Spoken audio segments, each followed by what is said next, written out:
நான் நிறையா புதுமுக இயக்குநர்களோட வேலை பார்த்துருக்கேன். நான் வேலை பார்த்த புதுமுக இயக்குனர் எல்லாமே இன்னைக்கு கொஞ்சம் ஒரு பெரிய டைரக்டராக இருக்கிறாங்க. அந்த வகையில் இவரும் ஒரு பெரிய டைரக்டராக வருவார். ஏன்னா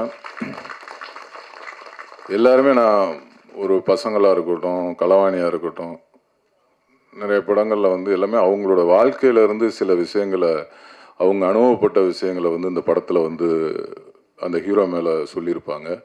அது மாதிரி இதுலேயும் நம்ம மைக்கேல் பிரதர் அவர் வாழ்க்கையில் நடந்த இந்த இன்சிடெண்ட்டை இந்த ஹீரோ கதாபாத்திரத்து மேலே அந்த ஃபேமிலி இன்சிடெண்ட்லாம் நிறைய விஷயங்கள் அவர் லைஃப்பில் நடந்ததை இது சொல்லியிருக்கிறாரு. அதனால் அதில் கொஞ்சம் ஒரு உயிர் இருக்கும், ஜீவன் இருக்கும்.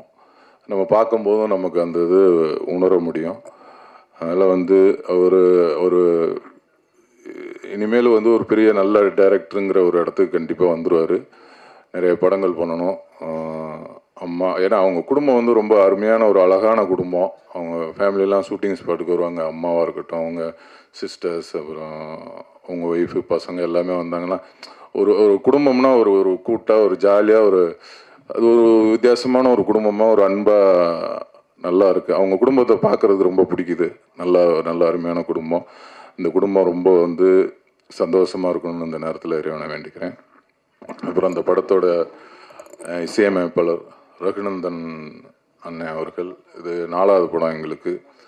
அவர் சொன்ன மாதிரி இந்த 4 படமே 4 டிஃப்ரெண்ட்டாக இருக்கும். பாடல்களும் ரொம்ப அருமையாக அவர் மெலோடிகள் போட்டிருக்காங்க. இந்த படமும் ஒரு வெற்றி பட வரிசையில் அவருக்கும் எனக்கும் அமையணும்னு நம்புகிறோம்.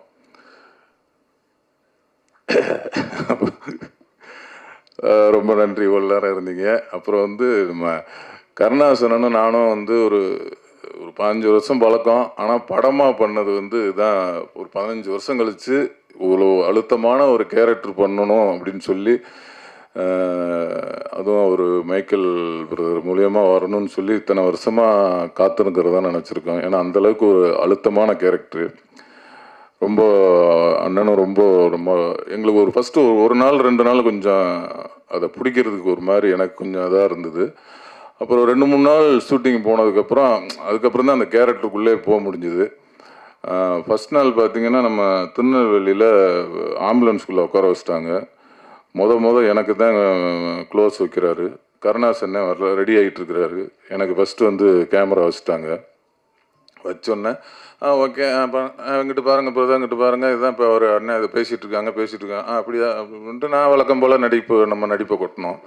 உடனே அப்படி இல்லை, லைட்டாக பாருங்கள், கண்ணை சிமிட்டாதீங்க, கண்ணை இங்கிட்டு பாருங்கன்னாரு. ஐயோ அப்படின்ட்டு ஒரு 6-7 டேக் ஆச்சு.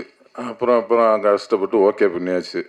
அப்புறம் அடுத்து அண்ணன் வந்தார், கருணாசண்ணே, ஃபுல் மேக்கப்போட எல்லாம் போட்டு என்னப்பா ரெடியா அப்படின்னாரு. எனக்கா உள்ளுக்குள்ளே சிரிப்பு. சரி வாங்கினே வாங்க அப்படின்ட்டு இங்கிட்டு வச்சாங்க கேமரா. அவர் அண்ணன் உட்காந்தாரு. என்னப்பா dialogue? Right, okay, ready. Hello, இன்னாரு வித்து இன்னாரு அண்ணே, அப்படி இல்லைண்ணே. எனக்கா அங்கிட்டு சிரிப்பு. இவ்வளோ நேரம் நமக்கு டவுசர் கிழிஞ்சு. அடுத்து அண்ணன் வந்தார், டுமுன்னாரு.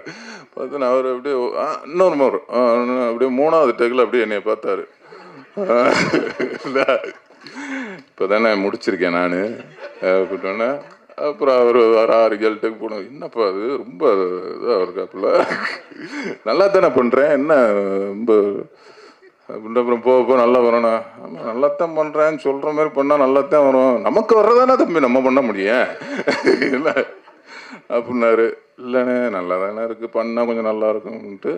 அப்புறம் அவரும் 2 நாளைக்கு அப்புறம் இந்த 2 நாள் இந்த ஒரு மாதிரி கஷ்டம் இருந்தது. அதுக்கப்புறம் 3ஆவது நாள்லேருந்து அந்த டேரக்டர் என்ன நினைப்பாருன்னு எனக்கும் புரிஞ்சிருச்சு, அண்ணனுக்கும் புரிஞ்சிருச்சு. ரெடின்ட்டு அதுக்கப்புறம் டக்குன்னு போயிடுச்சு. அதெல்லாம் முடிஞ்சதுக்கப்புறம் அப்புறம் டப்பிங் பேசுனாங்க. டப்பிங்கில் இப்போ கரெக்டாக என்னையை தான் ஃபஸ்ட்டு கூப்பிட்டாங்க. அதேமாதிரி டப்பிங்கில் நான் வேறு சென்னை ஸ்லாங் பேசியிருக்கேன். அதில் போனோன்னே சென்னை ஸ்லாங்னா இன்னையா வேயா உட்காரியா, ஐயா குந்தினியா, சாப்பிட்டியா, துண்டியா, இது ஜாலியாக பேசிடலாம் அப்படின்ட்டு போனால் துண்டியா இல்லைங்க, அது அந்த தூ போடக்கூடாது, தூ பிரதர் அப்படின்னு. ஐயோ என்ன பண்ணுற, இன்னா இல்லை நான் அப்படின்னா. ஐயோ இது நாவா. 2 அதை கஷ்டப்பட்டு முடிச்சு டப்பிங் ஒரு ஒரு 4-5 நாள், ஒரு வாரம் போச்சு, முடிச்சிட்டேன். அண்ணன் கரெக்டாக அடுத்து அண்ணன் கருணாசன நைட்டு ஃபோனு, என்னப்பா தம்பி டப்பிங்லாம் முடிச்சிட்டியா? முடிச்சிட்டனே. உங்களுக்கு நாளைக்கே. எனக்கு உள்ளுக்குள்ள சிரிப்பு. என்ன தம்பி சிரிக்கிற? இல்லைண்ணே, இல்லை ஒன்றும் இல்லை, நாளைக்கானே. சரி போயிட்டு வாங்கண்ணே, போயிட்டு வாங்க. தம்பி நீ நினைக்கிற மாதிரி இல்லை, நான் ட்ராக் வாய்ஸ் பேசி வைக்க சொல்லிட்டேன். போனோடனே அந்த பேசுனதை பார்த்து பேசி விட்டுருவேன் அப்படின்ட்டு அண்ணன் ஒரு ஐடியா பண்ணி இப்போ ஃபஸ்ட்டே பேச வச்சுக்க சொல்லிட்டாரு டைரக்டரை. அதுக்கப்புறம் ஈஸியாக போய் ஒரு அண்ணன் பேசி விட்டாரு. அதே அந்த அனுபவங்கிறது. காக்கி தான் அவரும் காக்கி போட்டிருக்காரு.